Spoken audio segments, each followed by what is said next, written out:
कहाँ तक डिस्कस कर लिया था कल मैंने?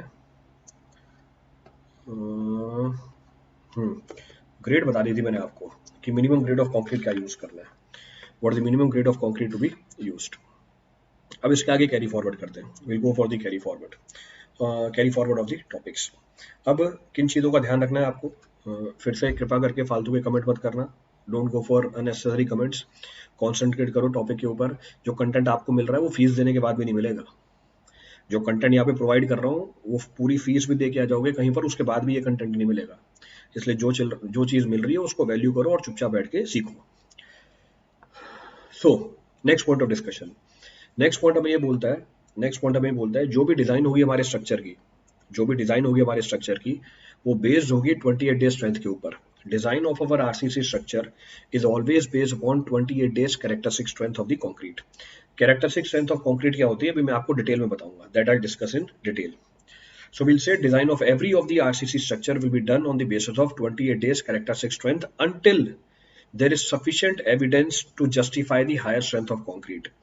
जब तक आपके पास कोई sufficient evidence नहीं है कि नहीं हम higher strength of concrete के लिए भी concrete structure को डिजाइन कर सकते हैं, तब तक आप 28 दिन की स्ट्रेंथ के लिए ही स्ट्रक्चर को डिजाइन करोगे. क्लियर है चीज? Next point of reference. अब इसका मतलब ये नहीं है कि कंक्रीट की स्ट्रेंथ 28 दिन बाद इंक्रीज नहीं करती.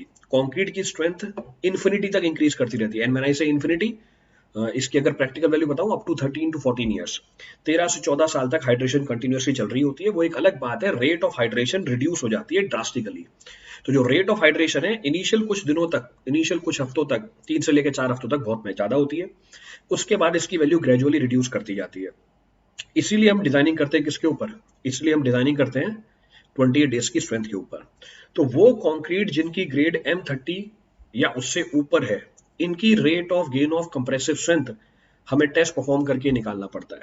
तो वो कंक्रीट जिनकी ग्रेड M30 या उससे ज्यादा है, इनकी इंक्रीज इन कंप्रेसिव स्ट्रेंथ या इनकी rate of gain of compressive strength, ये हमें टेस्ट परफॉर्म करके ही निकालना पड़ता है. तो दो जानकारी दी है आपको मैंने. Two of the information I have given. क्या दो इन्फॉर्मेशन दी है? पहली information, designing is based upon what? Will say the design of concrete structure. The design of concrete structure. The design of concrete structure is based upon 28 days strength. 28 days characteristic strength. 28 days characteristic strength. Unless there is sufficient evidence. Unless there is sufficient evidence. Unless there is sufficient evidence to support the higher strength, to support the design for higher strength, design for higher strength with age, higher strength with age. Clear चीज? Repeat करना है इस पहले कुछ भी? Next point of reference, again important point for your objective. For concrete of grade M30 and above, rate of gain of compressive strength, rate of gain of compressive strength is found by performing experiments.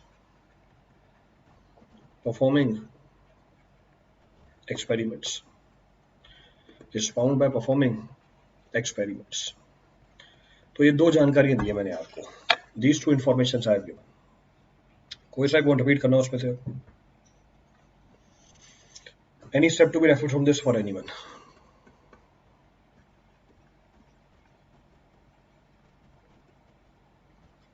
Clear है पूरी कहानी? Repeat करना है इस पहले कुछ भी किसी के लिए? सर ये सेकंड पॉइंट रिपीट कर दीजिए. सेकंड पॉइंट ये बोल रहा है M30 और इसके ऊपर जो ग्रेड ऑफ कंक्रीट है, इनकी rate of gain of strength को हम टेस्ट परफॉर्म करके निकालते हैं। यानी इसकी वैल्यू आप कोई भी स्टैंडर्ड कंसीडर करके डिजाइन नहीं करोगे, इसके लिए अपना टेस्ट परफॉर्म करो, rate of gain of strength को खुद निकालो, यानी एक्सपेरिमेंटल वैल्यू होगी हमारी।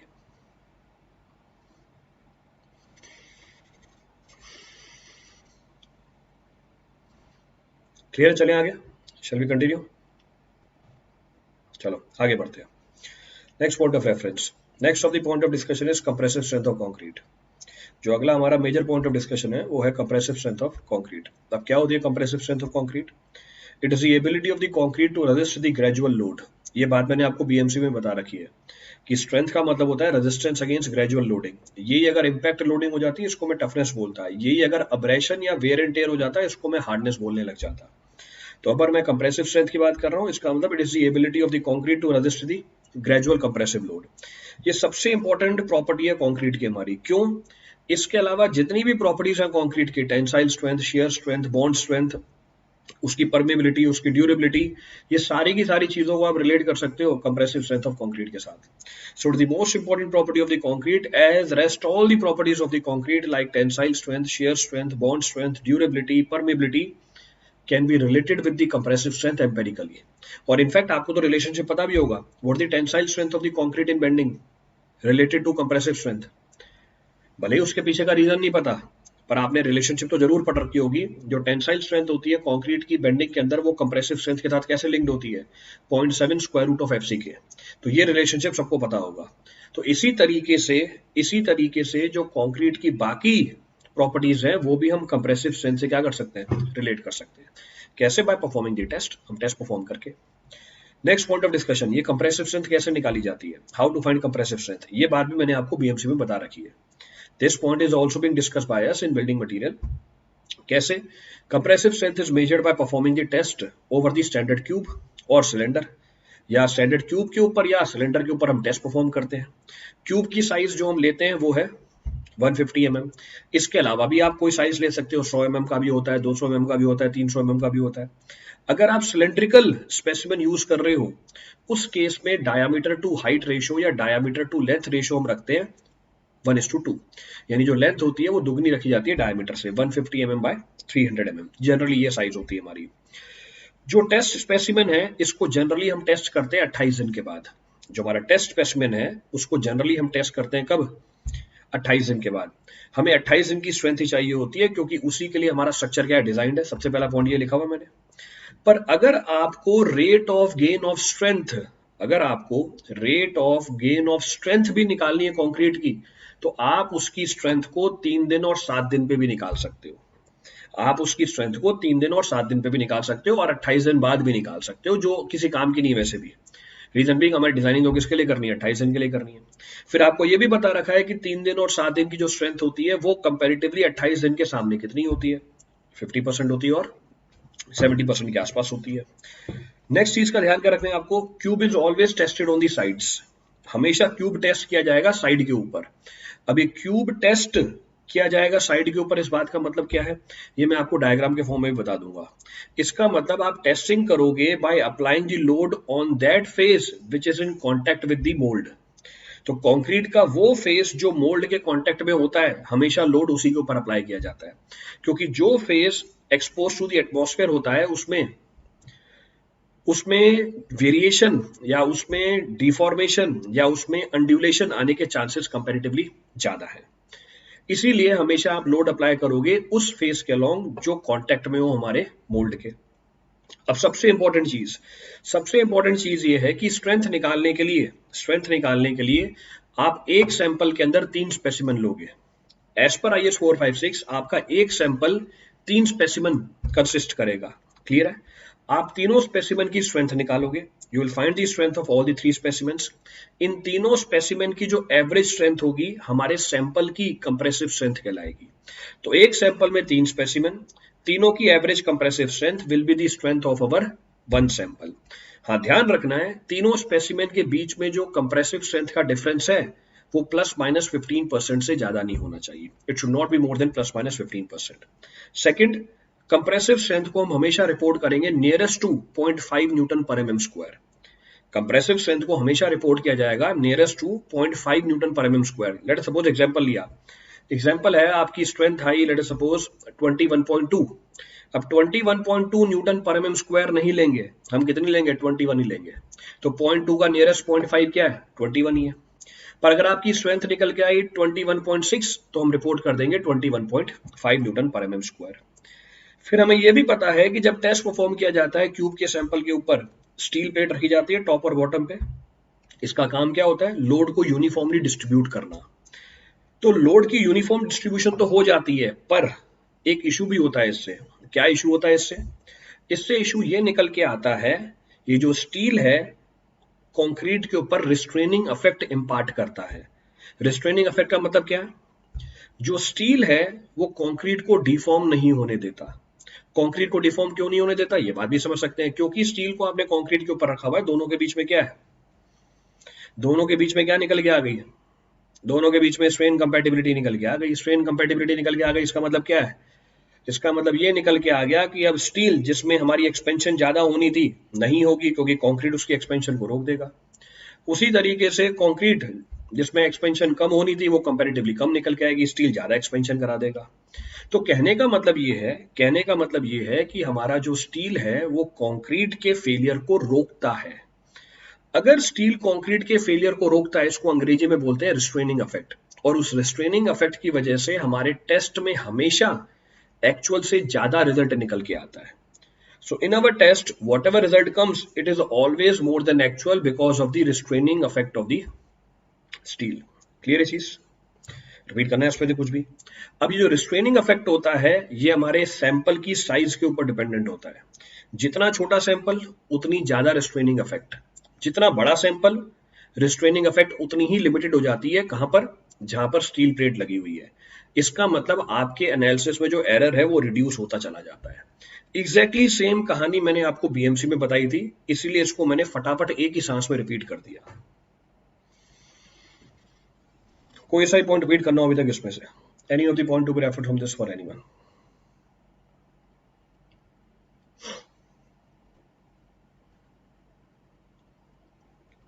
क्लियर है यहां तक की कहानी?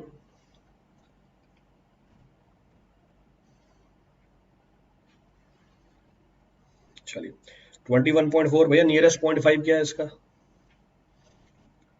आप बोले 21.4, what is the nearest 0.5? Nearest 0.5 is how much? 21.5। तो जो नियरेस्ट 0.5 न्यूटन पर एमएम स्क्वायर होगा उसको रिपोर्ट कर दिया जाएगा, दैट विल बी रिपोर्टेड। तो इसमें कौन सी बड़ी बात है? चलिए, तो अब जितनी भी बातें बताई हैं उसको पहले मैं मेंशन कर देता हूँ। whatever points I've discussed that can be mentioned also. So ये क्या हुआ? अच्छा निशान लग गए, चलो कोई बात नहीं। पहली चीज क्या बोली थी हमने? बोला था compressive strength, it is the ability of the concrete to resist gradual compressive load.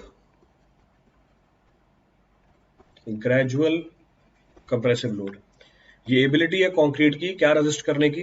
Gradual compressive load को रेजिस्ट करने की। We'll say it is the most important property. It is the most important property of the concrete.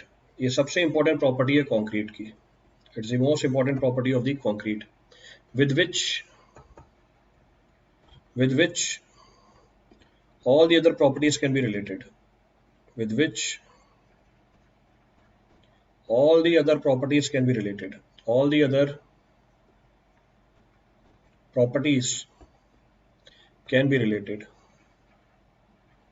जिसके साथ आप बाकी सारी properties भी relate कर सकते हो। लैब में जो स्ट्रेंथ मिलती है वो फील्ड में भी हमें सेम मिलती है। अगर दोनों जगह कंडीशन आपने सेम बना रखी है, फील्ड का मतलब क्या हुआ? फील्ड में टेस्ट परफॉर्म किया या स्ट्रक्चर की बात कर रहे हो?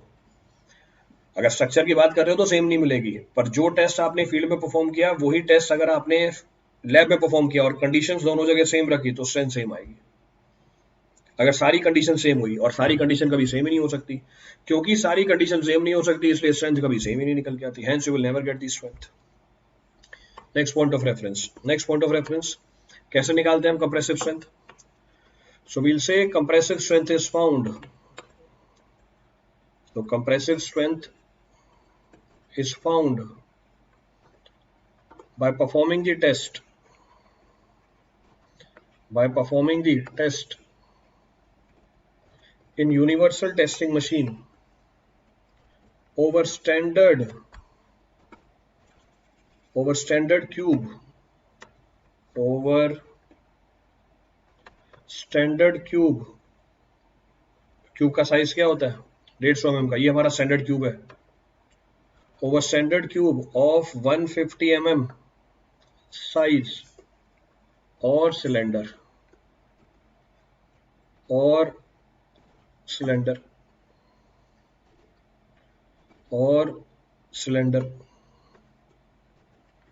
सिलेंडर की साइज क्या है, डायामीटर इज 150 mm, हाइट है इसकी 300 mm, तो ये डायमेंशन भी लिख दी मैंने, dimension is also being mentioned.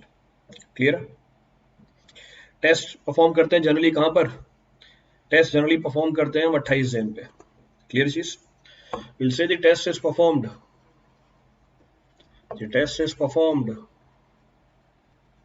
at the age of 28 days, in general, but can be done at the age of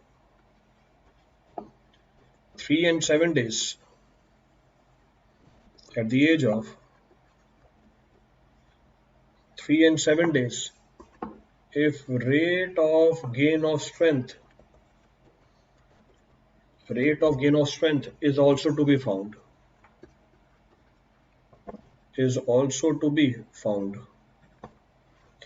clear है? सिलेंडर का कंप्रेसिव स्ट्रेंथ क्यूब के रिस्पेक्ट में ज्यादा क्यों होता है भैया? एक तो फालतू चीज गलत टाइम पे पूछ रहे हो, दूसरा सिलेंडर का कंप्रेसिव स्ट्रेंथ ज्यादा नहीं निकल के आता, क्यूब का ज्यादा निकल के आता है, तो कुछ भी कुछ मत बोला करो और शांति रखो, खुद ही बता दूंगा सब कुछ। अभी कितनी बार तो बोला है शांति से बैठ के सुनते रहा करो, पढ़ने का मतलब है चुपचाप बैठ के सुनो, सब कुछ बता दूंगा एक एक करके। अभी तो जो मैंने डिस्कस किया था वो लिखने तो दो पहले। तो टेस्ट परफॉर्म किया हमने 28 दिन पे, 3 दिन 7 दिन पे भी कर सकते हो। नेक्स्ट पॉइंट क्या बोला है? Strength of the cube is expressed nearest to 0.5 Newton पर mm स्क्वायर। क्लियर है? आरसीसी पूरा यूट्यूब पे होगा नहीं, बस ये पहला वाला चैप्टर यूट्यूब पे कराऊंगा, दूसरा वाला चैप्टर कराऊंगा इंस्टाग्राम पे, तीसरा चैप्टर कराऊंगा लिंक्डइन पे, चौथा कराऊंगा फेसबुक के ऊपर, पांचवा कराऊंगा ट्विटर के ऊपर, छठा चैप्टर कराऊंगा क्वारा पे, फिर सातवां चैप्टर कराऊंगा मैं उसके ऊपर टेलीग्राम के ऊपर, 8वां चैप्टर करा दूंगा। हाँ, जो उसका 8वां चैप्टर होगा उसको हम डिस्कस करेंगे व्हाट्सएप पे। तो ये 8 चैप्टर इस तरीके से कराए जाएंगे। We'll discuss these 8 chapters like this. चलो, so strength of the cube is expressed nearest to 0.5 Newton per mm square. ठीक है। Next, main point of discussion. So as per IS 456, एक सैंपल में क्या होगा? आपके 3 स्पेसिमेन होंगे। IS 456, one sample must consist 3 specimen.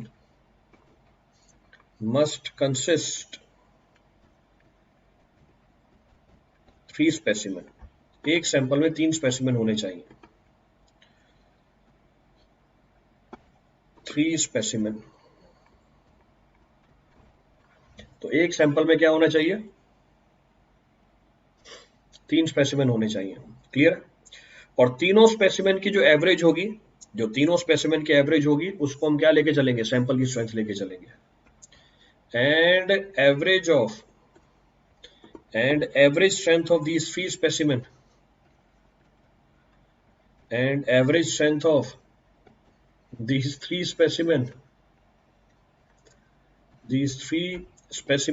is taken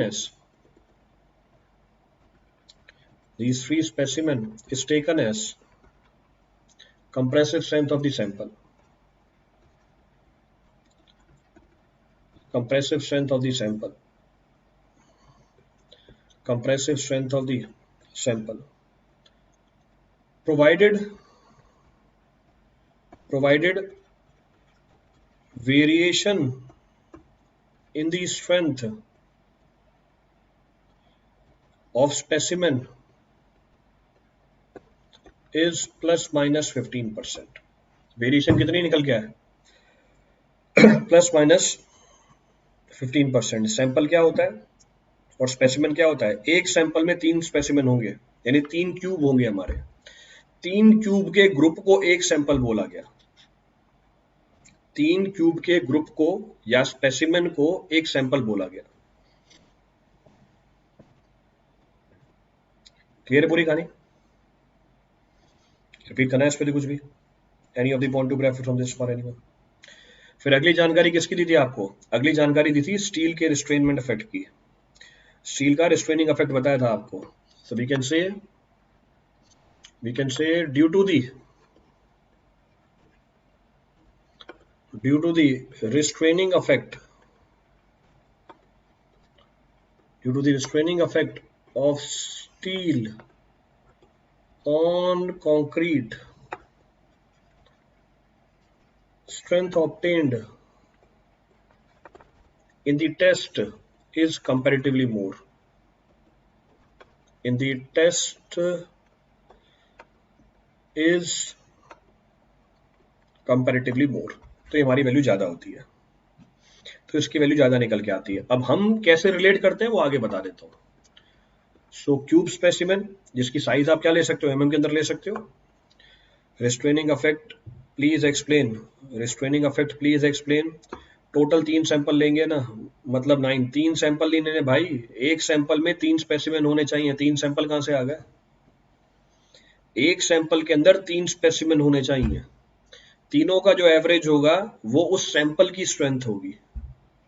तीनों specimen का एवरेज स्ट्रेंथ हमारे सैंपल की स्ट्रेंथ कहलाएगी.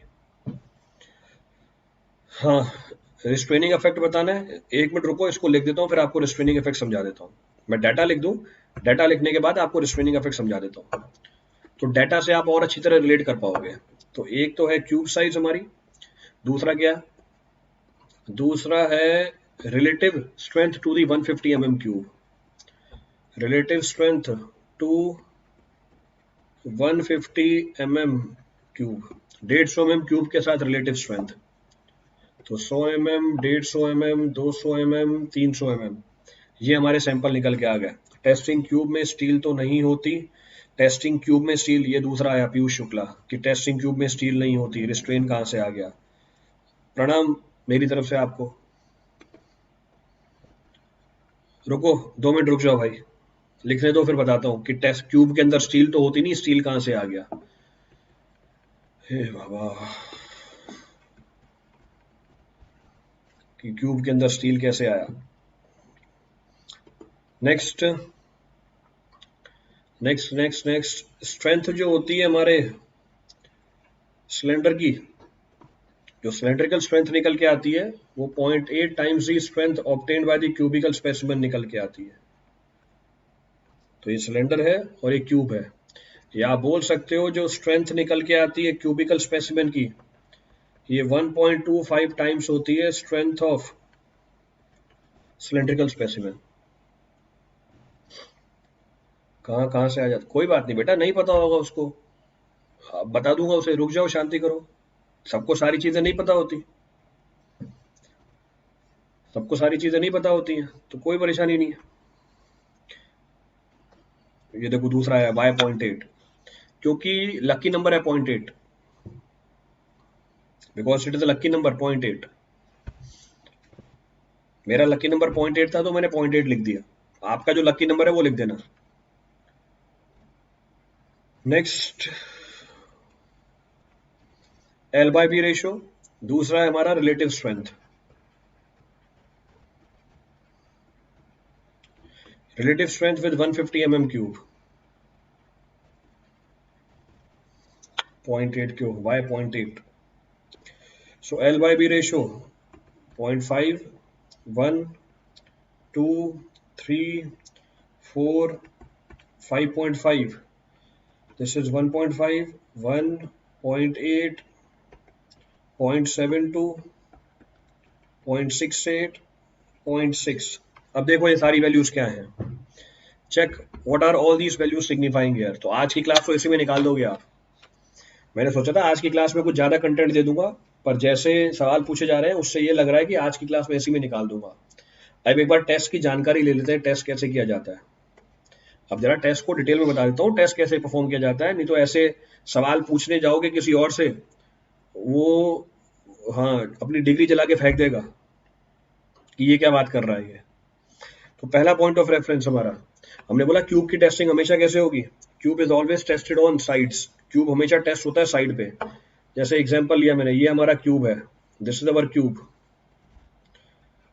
ये आपने क्यूब को फिल किया, this is the cube. Total कितने फेसेस हैं इसके, टोटल कितने फेसेस हैं इसके, टोटल 6 फेस हैं। एक फेस पे तो आपने इसको रखा हुआ है, बाकी आपको कितने फेस दिख रहे हैं, 3 फेस दिख रहे हैं, 2 फेस और भी हैं इसके। मैंने इस फेस के लॉन्ग इसको भरा और इसको लिख दिया face number 1, this is our face number 1। इस फेस के लॉन्ग फिल किया गया, इस फेस के लॉन्ग फिल किया गया, मैंने इसको फेस नंबर 1 लिख दिया।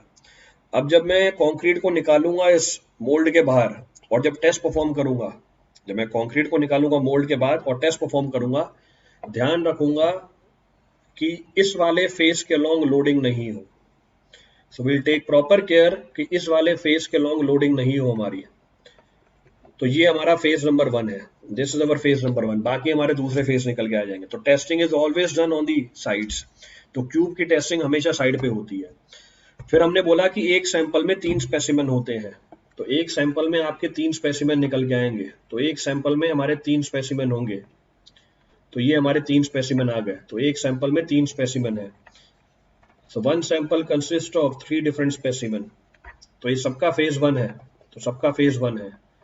फिर क्या करते हैं टेस्ट में, फिर हमारे क्यूब के सैंपल के ऊपर स्टील की प्लेट रखते हैं। तो कंक्रीट के अंदर स्टील नहीं है।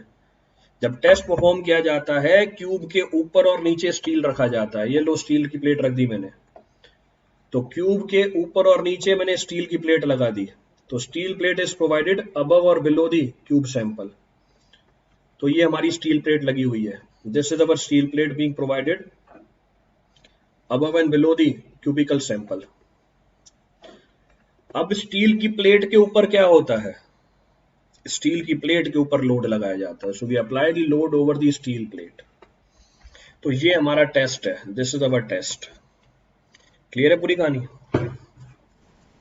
तो how to perform the test that we have discussed. कहां करते हैं, यूनिवर्सल टेस्टिंग मशीन में करते हैं। Rate of application of load gradual होती है।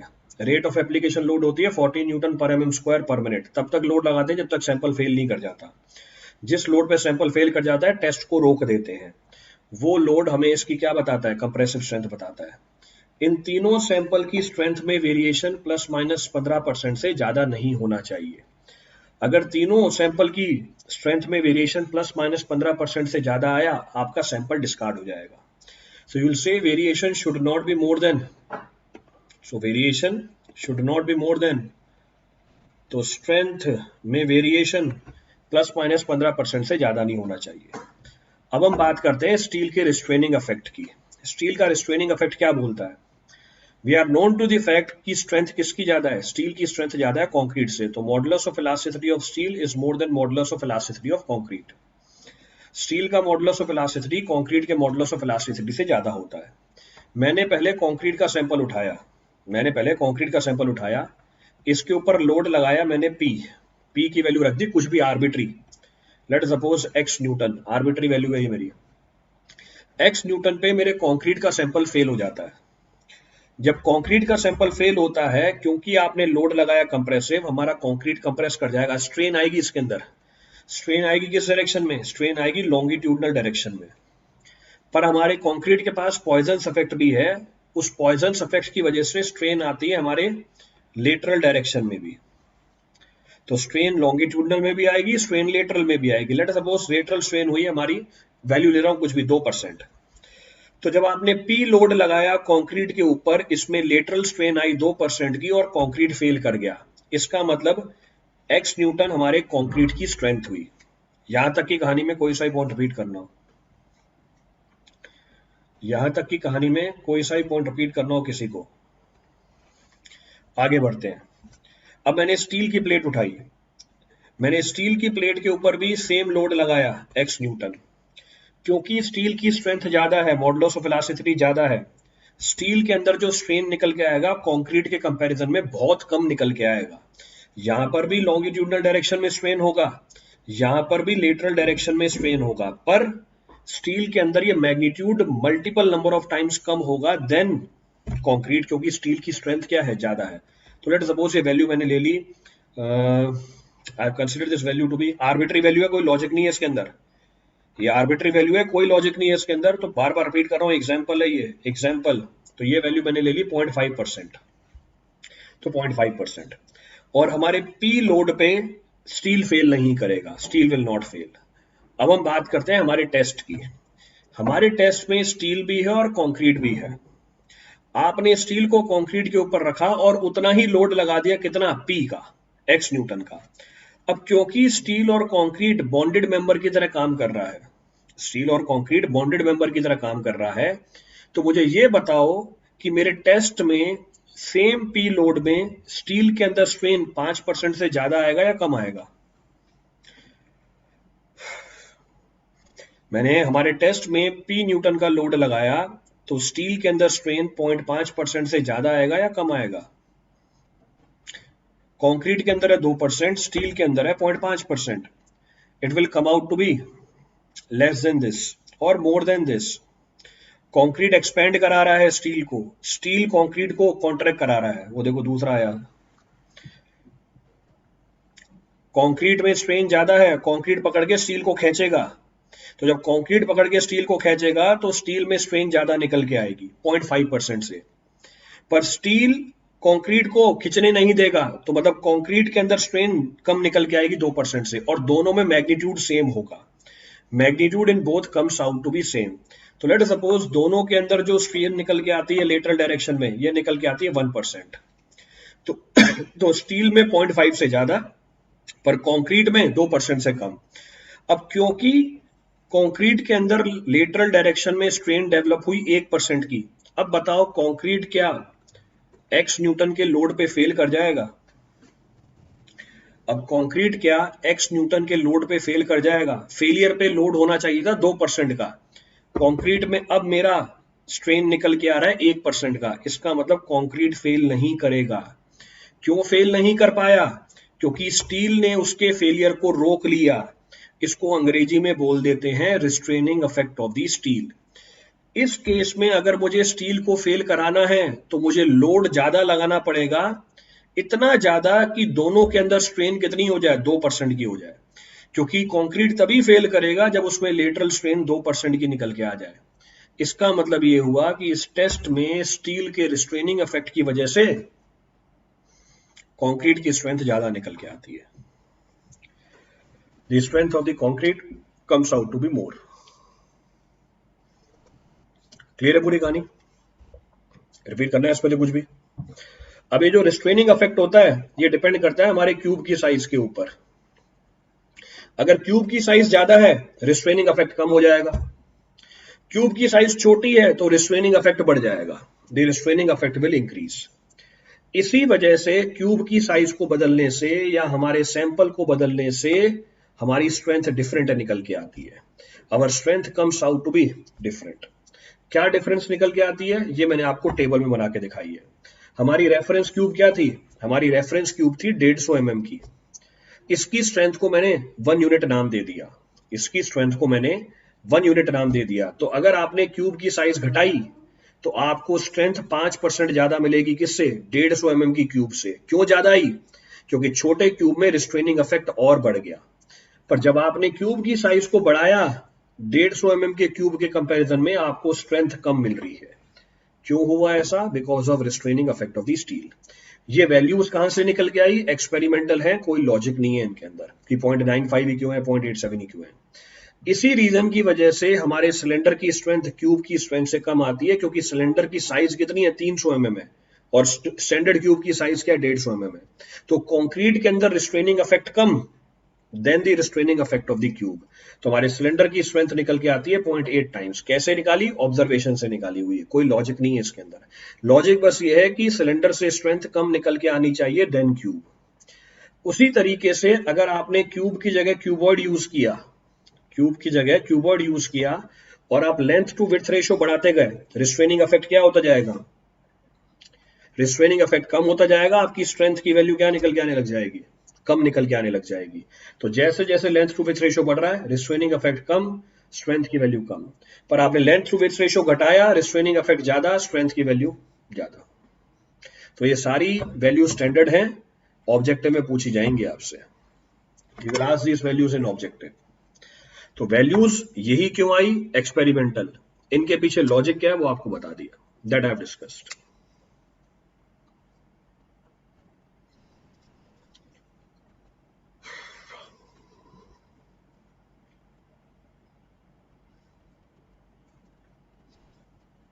क्लियर है? चलिए आगे। आगे क्या टाइम हो गया अब तो। टेस्ट के लिए स्पेसिमेन हमेशा 3 के मल्टीपल में लेते हैं, सैंपल हमेशा 3 के मल्टीपल में लेते हैं। हाँ, सैंपल हमेशा 3 के मल्टीपल में लेते हैं। चलिए सफिशिएंट आज के लिए, बाकी अब कल करते हैं। Rest will discuss tomorrow. Thank you everyone. ऐसे ही सवाल पूछो रोज, ऐसा ही हम टाइम लगाएंगे इसके अंदर और आपका सिलेबस चलता जाएगा लंबा। टोटल आरसीसी कितना क्लास में कंप्लीट होगा, इसके लिए मैंने उसको बुलाया है, क्या कहते हैं, इसके लिए मैंने कॉन्ट्रैक्ट दिया है कंपनी को जो एस्टिमेशन करके देगी मुझे। क्या नाम है उसका? ENY। तो ENY को और मैकेंजी को, दोनों को मैंने अभी बुलाया है कि बताओ कितने सेशंस में खत्म होगा। जब वो एस्टिमेशन करके दे देंगे मुझे तो मैं आपको बता दूंगा कितने सेशंस में खत्म होगा। ठीक है, तब तक के लिए गुड नाइट। चलो, थैंक यू एवरीवन।